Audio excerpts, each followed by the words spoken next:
Hey, everybody. Welcome to 1455's third annual summer festival.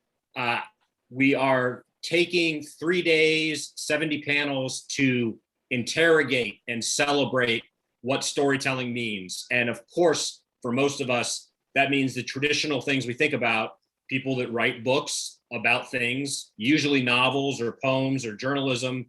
But what we're hoping to show throughout this festival is that storytelling covers a very wide ground, and there are people using storytelling and narrative at the highest levels in all areas of life, not least of which in politics, which I think is as important now as it's ever been. So I wanted to ask these two special guests to come talk about their craft, and we can take a look behind the scenes at what really goes into making compelling and important storytelling. So I am delighted to be joined this evening by David Drucker and Salena Zito. And I'm going to read their bios, and then we'll bring them in, and I'm going to have the opportunity to talk to them, and we'll learn a few things we didn't know before. Ladies first, let me start with Salena. She joined the Washington Examiner in 2016 as a Pittsburgh-based columnist and reporter covering national politics and culture. She's also a weekly columnist at the New York Post. She contributes to the Wall Street Journal and co-authored The Great Revolt: Inside the Populist Coalition Shaping American Politics with Brad Todd. In 2018, she won first place for her columns in the Associated Press for her coverage of American politics, as well as winning the Barbara Olson Award for excellence and independence in journalism. She's taught journalism at the Harvard Institute of Politics, Washington Lee University, and Hillsdale College. She's interviewed every president, vice president, as well as those who sought their party's nomination on both sides of the aisle in the entire 21st century. Salena, thank you for being here. And alongside her is David Drucker. He is a senior correspondent at the Washington Examiner, where he focuses on Congress, campaigns, national political trends, and provides breaking news reporting, analysis, and insight. Prior to joining the Washington Examiner, he was a reporter for Roll Call. He also covered California politics and Governor Arnold Schwarzenegger in the Sacramento bureau of the LA Daily News. He graduated from UCLA with a BA in history and spent 8 years managing a family-run manufacturing business in Southern California, giving him a unique perspective on how what happens inside the Beltway affects the rest of the country. He is a Vanity Fair contributing writer and a regular on cable news and talk radio. So if you're thinking to yourselves, these people sound and look familiar, they are, and they do. A native of Los Angeles, he currently resides on Capitol Hill with his wife and 2 sons. And we are really excited to point out that his upcoming book, In Trump's Shadow, The Battle for 2024 and the Future of the GOP, is dropping in October. And we will be featuring him as part of 1455's author series, but we'll talk about that later. Salena and David, long bios, but worthy, because I like to get it all in there. Thank you both for being here. I really appreciate you taking the time. Good to be here. Thank you. Thanks so much for having us. It's absolutely our pleasure and honor. So let's get right into it. I think when I asked you both to be here, one of the things I said was, I think people that are political junkies get it, right? They are absorbing this content. They need this content, and they understand that this content doesn't just create itself. But I want to take some pains to really dive a little bit into, I don't think any of our audience is naive, but I think it's easy to make the assumption, and it's a wrong assumption, that you surround yourself with famous or controversial people and the stories kind of tell themselves. And I think you both can attest there is an absolute art and craft, and getting the story, getting a true story, requires a lot of work. So why don't we start with that? How would you both say, how do you define storytelling as it relates to your chosen calling here? David, you go first. Salena, I was going to let you go first, just because Okay. you're outside of Washington talking to people, and you're trying to tell the true stories of the people that you meet, and you're trying to figure out what their story is and how it fits into a broader narrative about what's going on in the country. So why don't you go? Okay, sounds great. Thank you. So I think that David and I, first of all, I think we complement each other in the way that we tell stories and what we offer the readers who who turn on to the Washington Examiner to figure out what's going on in the country. But I approach storytelling about Washington, D.C., as David pointed out, through the prism, through the lens, through the eyes of the voters, and sort of how they are impacted by policy, by politics, and all the things that go with it. So I live in Western Pennsylvania. I never fly. I've driven to every state in the country, including Alaska. And I always take the back roads. I never take the interstates. This has nothing to do with the fear of flying. This has nothing to do with the fear of fast cars, although both annoy me at times.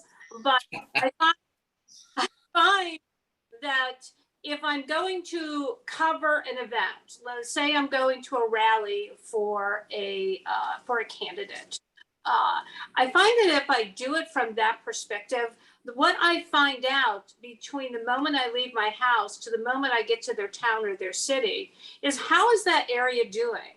How is it being impacted economically? How are policies impacting them? And it gives me an understanding of how to approach the voter once I get there, because I'm already learned something about them as I've driven into their town. I also tend to only stay at bed and breakfasts or inns. That's because the people that own them are small business people, and small business people know where all the bodies are buried in town. So I get the best gossip as soon as I pull into town. This helps tell story. This helps my process in trying to understand how a person is going to respond to a candidate or a rally, or why are they going to listen to them, and why maybe they walk away from an event and say, yeah, that's not what I was looking for, or wow, that really excited me. And next question is, why? Why did it? How does this impact your family?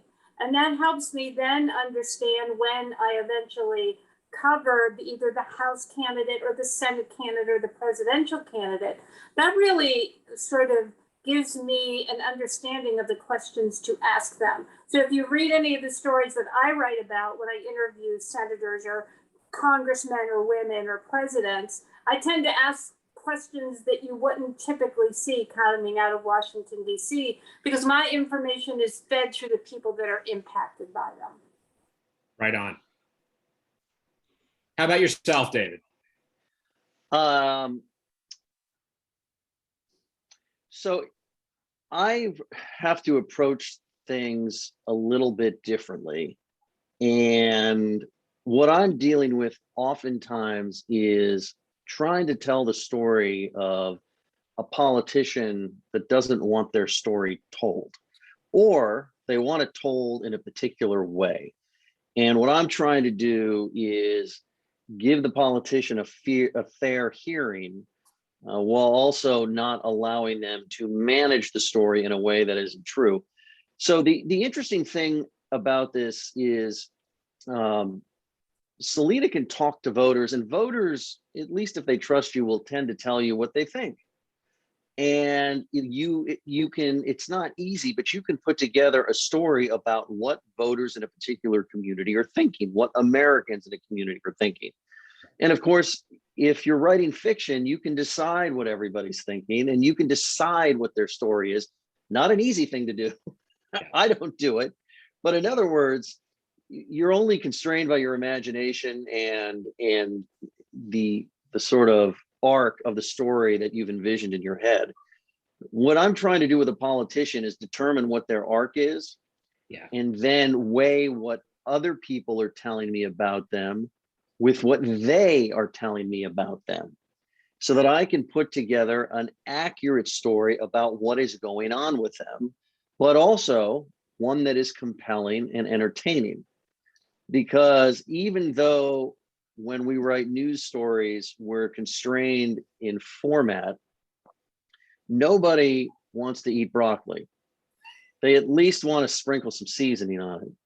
And so what you're trying to do is pick out the juiciest nuggets that are still in the context of what the story is all about, and highlight those and go from juiciest to least juiciest. If it sounds like I'm obsessed with food, it's because I am, but I think this is just a great way to talk about it. So I'm trying to tell a true story that hasn't totally been written yet. Everything is difficult, but if we look at an event that's over, we can at least talk to everybody and say, what happened? What is your version of what happened? And we can even write a story about the different versions of how people saw an event. But when we're writing a story about an ongoing issue with people that are still acting within the story, how do we tell a story like that that's accurate, but also compelling? Yeah. And that is fair to what the actors themselves are telling me they're doing and thinking with what they're actually doing and thinking. Yeah, and it, to me, it seems like it comes back. So, in my capacity, I've talked obviously to a lot of poets and novelists, but I've also talked to a lot of journalists. I've talked to people who write biographies, and the key word that always seems to come back is balance, which on one hand, right, is an overused cliche, but when it comes to writing, the notion of both appreciating and respecting your audience and the subject, and being able to tell a story, like you both pointed out, that people are going to be interested in, that's a very big ingredient. What I'm fascinated by what you both do is you're constantly running up against agendas. The people you cover have an obvious agenda, but even the people you're reporting to, or I would say a lot of the people you're reporting to, have an agenda. So you're balancing, this is what people need to know, whether they want to hear it or not, but also maybe trying to provide some information that's going to help people make a more informed decision. But you have to struggle with somebody that's a master in telling their story with talking points and seeing through that and teasing out the real thing. And Salena, you're talking to people that maybe are less guarded, and you need to run a little bit of translation of sorts to take some of these perspectives and put them in a meaningful narrative that can inform people. Right, that's true. So, I mean, when I go to different parts of the country, it's not like you switch on the cable news where most people have gone through some sort of training and or practice how they're going to talk about something. When you pull up to someone on the street and just start talking to them, and you find out, some things about them, and you think, oh my gosh, they're really interesting. When you talk to them, sometimes you have to, when you tell their story, you have an obligation to tell it in the way that they said it. However, you also have to be able to tell it in a way that people that are not from that area understand. And so, that's sort of the challenge. You go in the Midwest and people talk about pickles in their beer, and people think you're like crazy if you told that story, if you didn't put it in context. So storytelling is really important. Part of storytelling that is incredibly important is a deep period of time of research, so that you understand why someone maybe used a phrase, or maybe someone talked a certain way, or used something as a reference that in 7 different cities would mean something completely different. So you have an obligation to really research and understand the people that you're talking about. So I don't just show up and talk to people. If I haven't done my research ahead of time, say it's like, hey, you got to be here, right? If I haven't done my research ahead of time, I'm not just going to pop that story off in 10 minutes without context. What's the history of this township? What's the history of the people that migrated here? What's their economic history? What's their dialect like? What are their food preferences? All these things play into that storytelling, and there's an obligation to not take my point of view into their lives, because I think there's oftentimes with storytelling, if you take your point of view into it, you tend to write about, there can be a tendency to write about them as if you have just visited the zoo. Right. And that's a big challenge that people have. I remember reading a story just a few weeks ago, a young man who grew up in Long Island, moved to New York City about 6 years ago, writes for a publication, and he was sent to the Midwest to write about what life was like in the Midwest. Well, his he really took a lot of abuse on social media, and I think it was unfair. Okay. I really do think it was unfair. He was really abused, but his problem began with he considered his idea of the Midwest was were the cities of Chicago and Detroit. I'm like, that's just you're just going to New York City light. I mean, you need to go to Van Wert, Ohio. You need to go to Iowa. You need to go to these places where it's culturally different to write about the Midwest. And so he honestly, in fairness, I don't think he did anything as egregious as the social media backlash was. Right. But some editors should have sat him down and said, look, you're not going to the zoo, so don't write it like that. But that's what he did. And look, don't go to one major city to a much larger, to an equally large city. That's also not going to be able to tell the story authentically. Perfect word. I'll let Dave get in. You know, authenticity, doing the research, and just respecting both the subject and the audience. I mean, again, these are the fundamental building blocks, but I'm at pains to hammer home that this transcends, you know, all these different genres and idioms. The fundamental notion of you've got to do your research, you've got to be prepared. Without that credibility you've established, people aren't going to talk to you honestly. Right, that's very true. And I think that one of the things that really gets missed when we cover people 15 minutes outside of any major city in this country is that the way of life is completely different. And they're in newsrooms, the tendency is to be gone to an Ivy League school or, you know, equivalent, and that faith doesn't play a large role in your life. So when you go in, and I mean, faith almost always comes up in absolutely every person that I cover, whether I'm going to a 4-hour Baptist service in the Deep South. By the way, everyone should do that once in their life. It is the most wonderful experience ever. But there's not an understanding by a lot of reporters about faith in people's lives, and I think that kind of research is incredibly important if you're going to tell someone's story, because if not, you're going to make them sound like they're a freak. And this is where I think, Sean, the sort of fundamentals of storytelling transcend fiction writing and politics and all of that in this regard.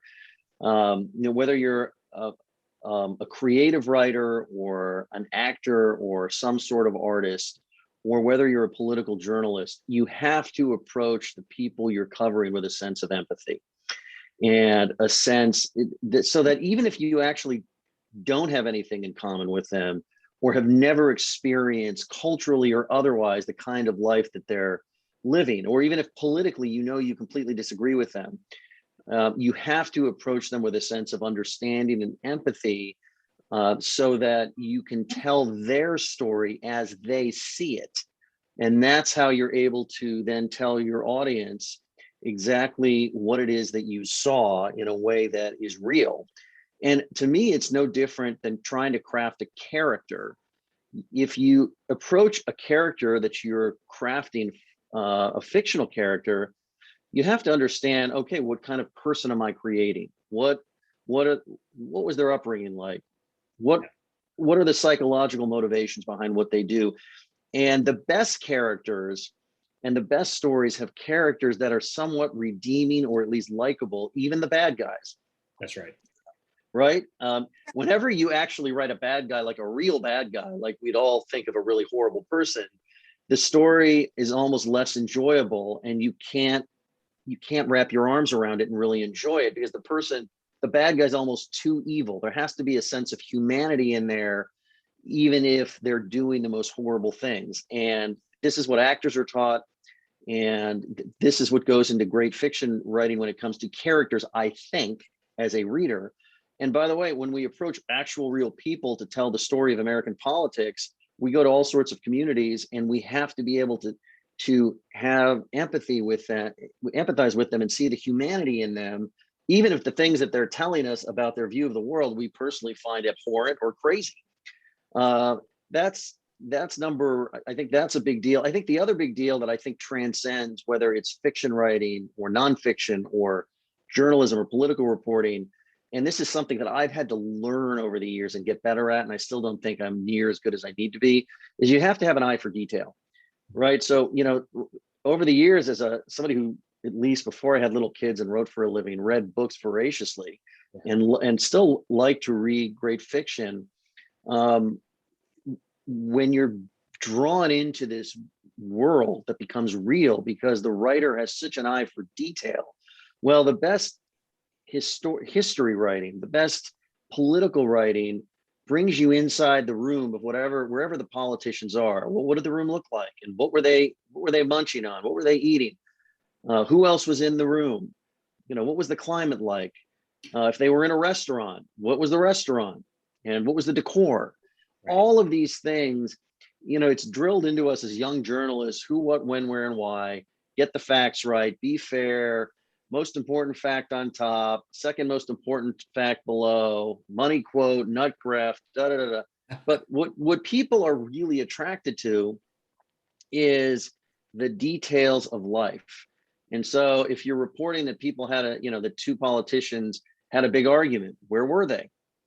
And what were they doing? And how did the argument come about? Was anybody watching them? I mean, all these little things that if we were setting a scene of a story we got to make up on our own, we would all come up with, because we'd need to be able to paint that picture. We wouldn't just say two people are fighting and they're like in this blank room with a green screen. I mean, we'd fill it in. That's right. And these are the things that really good political reporters do. This is the thing that I still strive to improve at, because sometimes you can be so focused on, can you believe politician X said this? And oh, look at this fight that it created. And oh my God, but these little things really make the story attractive to a reader. And look, and me as a news consumer, as well as a news writer, I find that stuff interesting. And I think a lot of people do. So you both mentioned a really key word, and that not coincidentally comes up in virtually every discussion I have with a serious writer, which is empathy. I think at the base of any writer's trajectory, there's curiosity and empathy, and then craft follows from there. But I would love for you both to elaborate a little more. I'm personally really fascinated, and I think it's a societal issue. You both, in terms of like chicken egg, both kind of come from outside of the so-called bubble, which I think in a very good way informs the work that you do and your kind of sensibility in terms of getting the story from the bootstraps and being there to tell the story. But one thing that I've been fascinated by as the 21st century continues is I think a lot of us were mistaken and maybe a little too optimistic when we talked about the internet is democratizing culture. Now we can find the truth, and now we can, if you're interested in finding the story, it's all out there. And I think what we're seeing is that in some regards, it's harder than ever because people are siloed in their own, patterns, but then there are companies, right? And there are algorithms that are specifically creating these silos. So you're basically going to be maybe not reiterating what you've already said, but I would love you to really kind of tackle from the roles you both fill, because a fiction writer can always hide behind, I'm just telling the story as truthfully as I can. But with the work you guys do, there are real consequences, and there's a real, I think, desire to get it right in the moment, and understanding that no matter how well you do your job, 50% of the country is probably going to hate it on site, which is just part of the territory, I guess. But talk a little bit about this whole getting outside the bubble and how that impacts getting real, true stories, whether they're well received or not. Well, look, I'll take this one only because I have to deal with it more than Salena. She has really the benefit of not living where I live. So on the one hand, when I'm in Washington, I have access to the principles, and I have access to all the action in government that impacts people. I really like that. I think there's a lot of value to it. But when I want to be able to tell the story of how voters are going to react to what's going on here, it can get tricky, and it can get tricky the longer I live here. But I think one of the ways that you deal with it, number one, is you travel outside of Washington and you talk to people. Honestly, the easiest time I have reporting is when I'm on the road, because if I go to political events and talk to voters, even if they're a little bit more political than your average voter because they're going to a political event, right? Your run-of-the-mill person doesn't really go that often. So people that go, they're a little bit more politically interested than the next person, but they're not an elected official. They're not making money in politics. And they live in their community and they know what their neighbors are thinking. And so you just go talk to people and you approach them from a sense of generosity and understanding and make them feel comfortable telling their story. And then if you've talked to enough people, whether it's half a dozen or 1 dozen or 2 dozen or 50 over the course of a 5-day swing, you'd be surprised. All of a sudden, you start to hear, you start to see that there's some consistency in what people are thinking in a particular community or across communities. And then the rest is up to the reader. Look, we could have a whole separate discussion about the ups and downs faced by the American media. Some of it is our fault. Some of it is not our fault. The parts that are our fault, we're probably not doing enough to deal with. But what I can say is if you approach this honestly and write what you see, at least you can sleep at night knowing you did what you were supposed to do, because trying to convince people that you're right is not going to help. So you do the best you can. But I will say your point about sort of the pitfalls of the media environment in which we're in because of digitization and the internet, on the one hand, you have more access now to more information than ever before, which means there's not a stranglehold on information flow. On the other hand, people now can find the kind of information they want and tune out the information they don't want. And we don't have evidence yet that that's actually helping. Right. So, what do you think, especially from your perspective, literally outside the bubble, and how that informs, I think, it's so obvious you don't suffer from the congenital cynicism that afflicts many inside the Beltway, but also it doesn't hurt that you are, and I say this with genuine admiration, right? Like, you are there, you are the story, or you're in the mix. But talk a little bit about what distill these siloed ways of conveying info and the resistance of that. I do live in the Paris of Appalachia, right? Like, I'm right in the center of it all. So that affords me, because there are shared values, obviously not share political points of view all the time, but there's shared values, shared cultural experiences. There are cultural touchstones that I can identify with voters that makes it so much easier, I think, for me to get people to talk to me than probably someone else. And to your point about, I remember the moment when everyone was saying, oh, the internet's going to be great. Oh my God, I have all this information. We're going to be so much smarter, blah, blah, blah. I was like, y'all, we are tribal by nature. We are eventually going to just go to our tribes and pay attention to just what we want to do. Everyone, no matter what it is, we all fall into tribes. And I don't think we can take that out of human nature. I don't think we can fix that. I think the way we make it less strident is that we have more shared experiences. And unfortunately, the people that control our culture, right? The people that are decision makers in our culture all come from our cultural curators, if you will. They all come from the same super zip codes, the people that run national media, the people that run corporations, the sports entities, Hollywood, academia, institutions, right? They have the most control. And I mean that like a mean way. I just mean that's just the reality. They have the most control as to what you see on social media, what you see on television, what you see on your iPad, your iPhone, whatever, YouTube. And it's very different from the experiences that people that live outside those super zip codes. And I think that is the clash of the titans, right? That's where our problem is right now. And dropping someone in from an airplane into Detroit and Chicago to understand the Midwest better isn't doing that. And I also argue that I think that people that live outside the Beltway, if I have a bias, it's more towards them. But if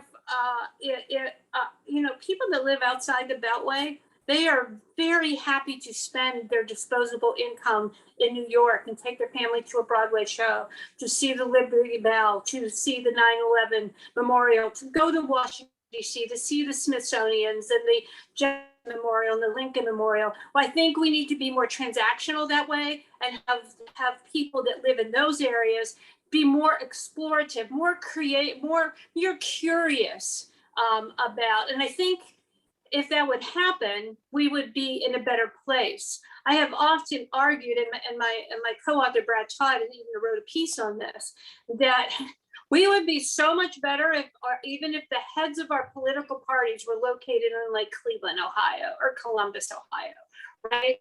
These political parties often don't know the very people they're supposed to be sort of recruiting candidates for. Yeah. Well, if we went right into the, I think I would be asked, and I certainly puzzle over. I don't expect you two to have any strong opinions, although I'm sure you do, or certainly any answers. But I guess it's safe to say we are in a cultural moment where these divides have never seemed more sharp and profound. I try to be an optimist, in terms of with information and effort, we're at least making an attempt to get good information out there and let people decide. But do either of you have a sense of what has shifted, or correct me and say, dude, it's the same as it's always been. There's just more focus on it now because of the internet. But I feel like the stakes are higher, and it's not your all's responsibility to fix that, but you are in the battle. I'm curious kind of where your heads are at in terms of heading into 2024. Have the rules of engagement changed, or how are we needing to adapt as writers and readers? Well, I from my perspective, I think the last place we should be looking for information about each other is social media, is Twitter.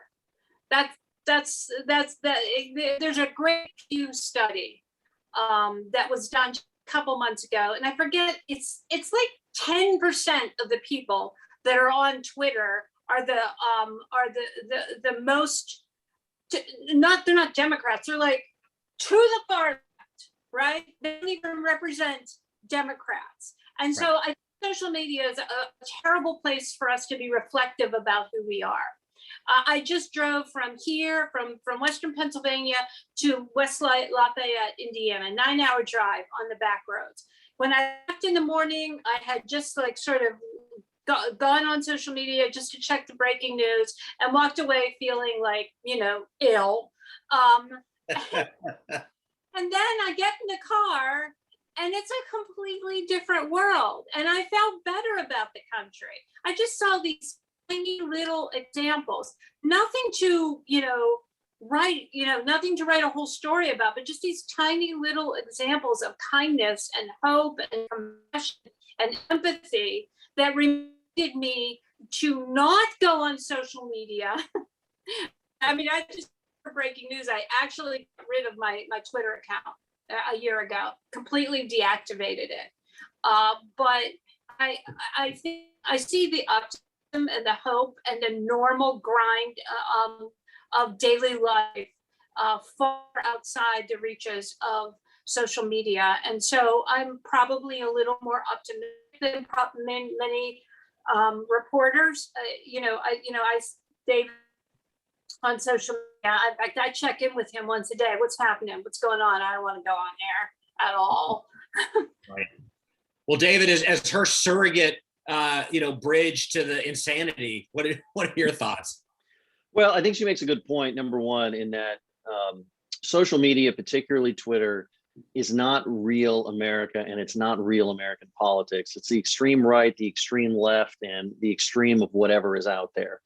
And they have slowly crowded out any sort of middle ground for interaction and debate that is sort of reasoned and civil. And I say this as somebody who still uses Twitter avidly and appreciates a lot of what social media allows us to do. And especially in my job, I still find it useful, but I find it that it misrepresents America. I also find that it allows for the proliferation of ideas that most people don't hold.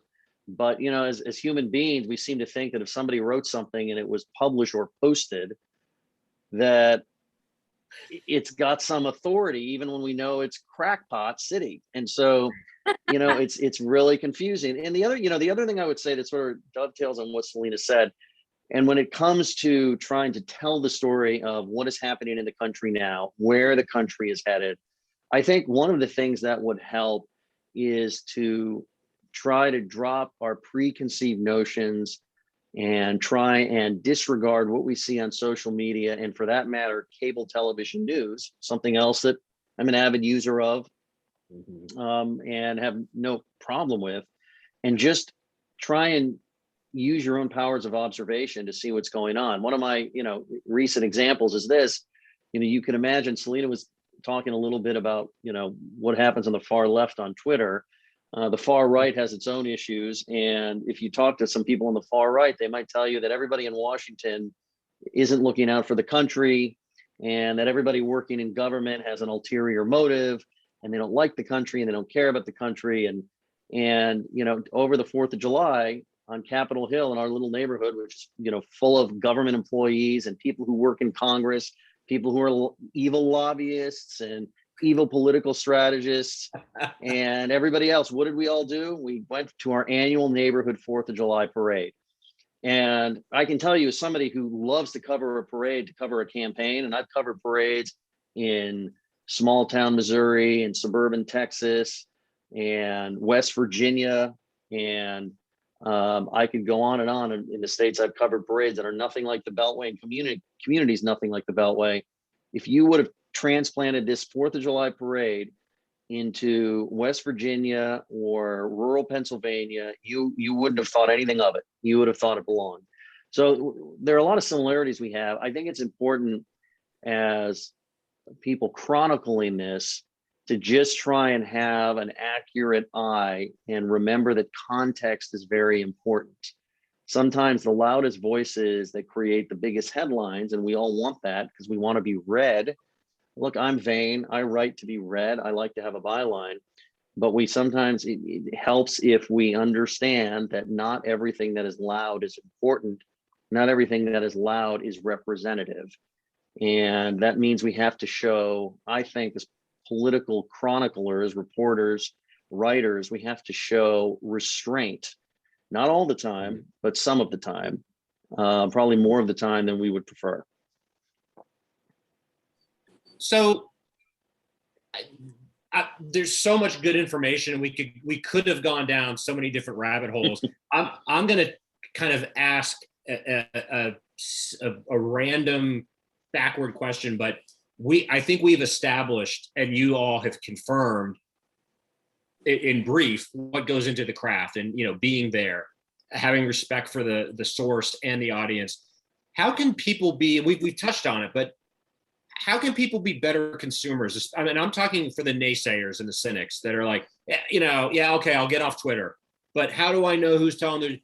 What words of advice do you have for genuine, or those amongst us that are maybe not as hip or savvy as some of us, or old as some of us, frankly, right? That know an analog world and maybe learn some things that I'm very grateful for, in terms of what Hemingway called having the built-in bullshit detector. A lot of writers do cultivate that ability, but maybe a lot of earnest young readers amongst us maybe have the best intentions and are just lost in the morass of info. What advice would you give them to be better consumers of these stories?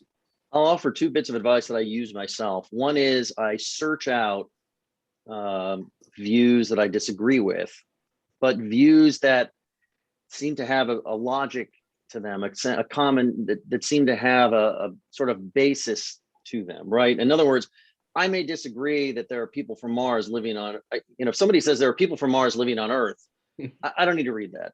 Right. Who knows? Maybe you'll shoot me next week. It's true. I'm an idiot. But you know what I mean? But if somebody, is talking about healthcare policy in a way that I disagree with, but they're laying out a case, or if they're talking about what voters are thinking and it doesn't make sense to me, but they're laying out, they went and interviewed those voters. Yeah. All right, you know what? Because this is how, number one, I check my own work, and it's how I continue to grow intellectually, and it's how I make sure I don't get siloed in my information flow. So I look for people and writing that I disagree with, but that is laid out with a sense of like research and clarity and experience. The other thing I do is I don't try to be reflexively judgmental.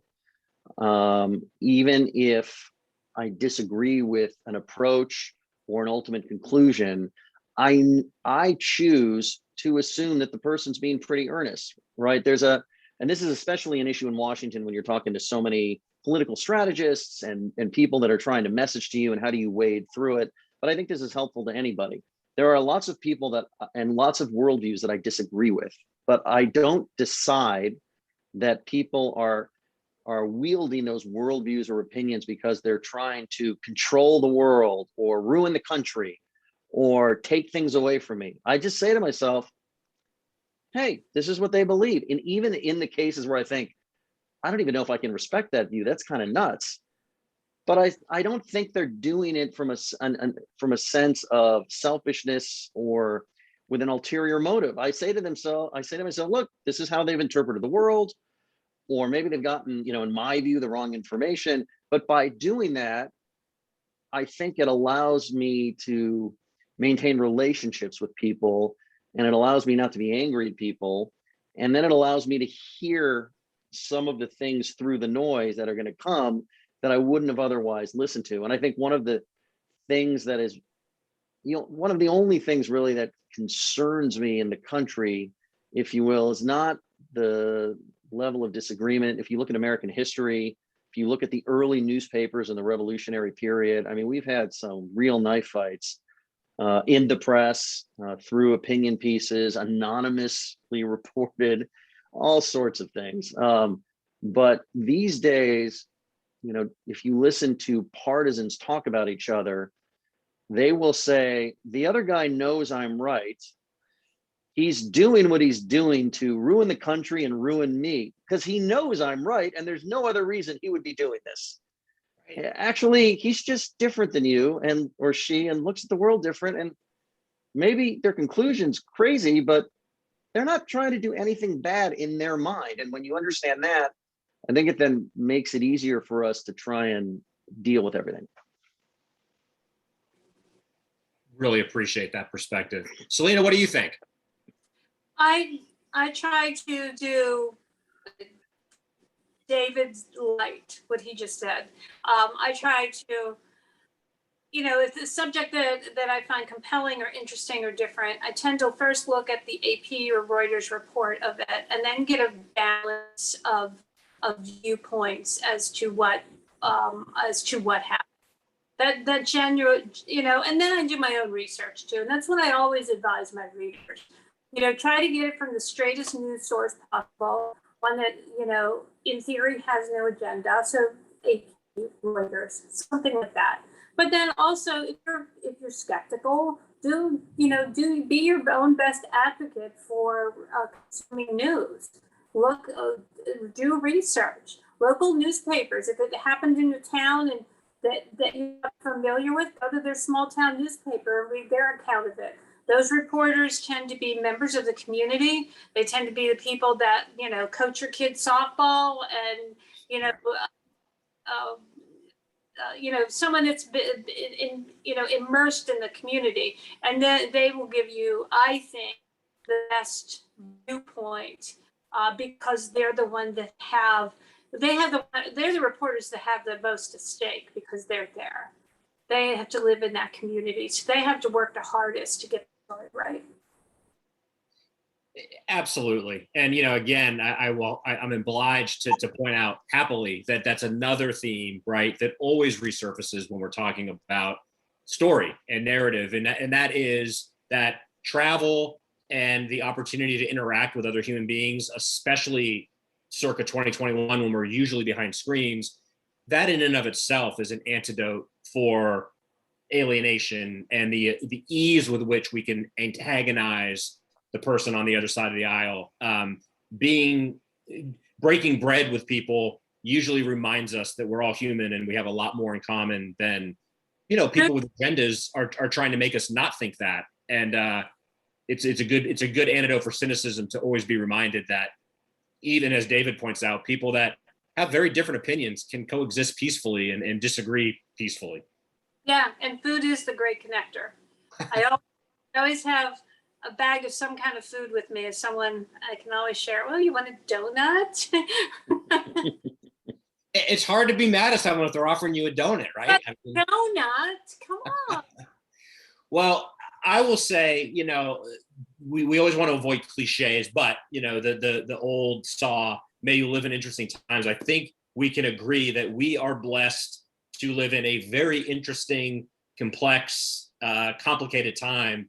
But from my position as a rabid consumer of information, I want to take a step back and just acknowledge and appreciate the hard work that you both do to make better citizens, better informed, and give us the discourse where we can make our own decisions, or come away from a good piece of writing knowing more about an issue or an individual than we did before. And I think there's no more noble endeavor, and I don't think it's ever been more important than it is right now. Thank you very, very much. Thank you, Sean. Appreciate it. So, David, let me remind people, and we'll be plastering this on our website, but In Trump's Shadow, the battle for 2024 and the future of the GOP, coming in October. Congratulations on that. Any quick thoughts to leave us with? Well, what I will say is there are a lot of great books about Trump's presidency, the 2020 campaign, that are coming. They're going to be amazing. They're going to be awesome. The reporters and writers producing them are first rate. What I tried to do with In Trump's Shadow is look at the future. What's next? How did Trump change the party? I think in many ways it was a generational shift. Not that he necessarily sparked it all, but that he finished it off. And I think we're going to see that reflected in how the Republican primary in 2024 unfolds. So I tried to tell the story of a collection of potential nominees that are going to fight this out and what they've been doing to prepare for 2024, even long before Trump lost re-election. And I tried to take a look at the impact that he had on the party and what it's going to mean for the future of one of the two major political parties in our country, and therefore what it means for the future of the country. I hope people will think that I accomplished that, or at least made the first big step in understanding, in creating an understanding of what's next because of everything we've seen over the past 5-6 years. Can I just add, having talked to David every day during this entire process, that run, don't walk, and get the book. It's amazing. There's some great surprises, including Trump, and it's really, really a well-reported, great storytelling, and a true look to the future. Well, and who better to tell it, right? The guy that is on the front lines. And listen, to me, there's a wonderful full circle element to this discussion, because back in the spring, which, in 2021 terms, right, was 75 years ago, you were in the thick and you were coming down the home stretch. So A, congratulations for finishing it. B, I appreciate you taking the time, out of your truly busy schedule to be here to drop some knowledge on us. And C, to be continued, because when the book drops, we're going to have an opportunity to do a nice deep dive and really tackle. And I suspect things will be heated up a little bit even further down the road. So we'll look forward to that. Thanks so much, Sean. I look forward to discussing In Trump's Shadow with you as often as you like. Outstanding. Well, David, thank you for being here. Salena,